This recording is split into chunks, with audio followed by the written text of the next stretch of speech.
बघितलं या लहान मुलावरती भटक्या कुत्र्याने कशा पद्धतीने हल्ला केला ते.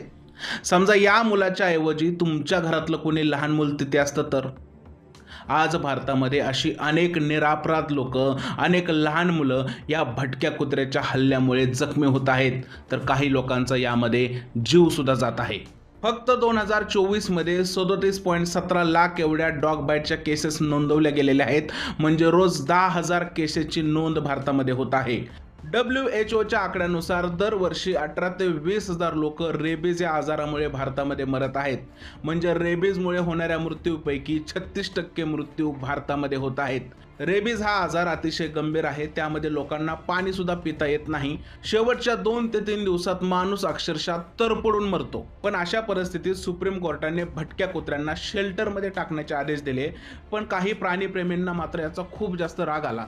हे तेच प्राणीप्रेमी आहेत जे इंग्लिश ब्रीडचे कुत्रे स्वतः पाळतात. भारतातील भटक्या कुत्र्यांना फक्त बिस्किट जाऊन टाकतात, त्याचा व्हिडिओ बनवतात आणि सोशल मीडियावर टाकतात आणि वाहवाही मिळवतात. जर का खरंच या प्राणीप्रेमींना भटक्या कुत्र्यांबद्दल एवढंच जास्त प्रेम येतंय, तर त्यांनी सरळ ही भटकी कुत्री त्यांच्या घरी घेऊन जावीत. त्यामुळे शेल्टरचा प्रश्न हा निर्माणच होणार नाही. तुमचं काय मत आहे? खरंच या भटक्या कुत्र्यांना शेल्टरमध्ये टाकायला हवं की रस्त्यावरती मोकाट सोडून द्यावं?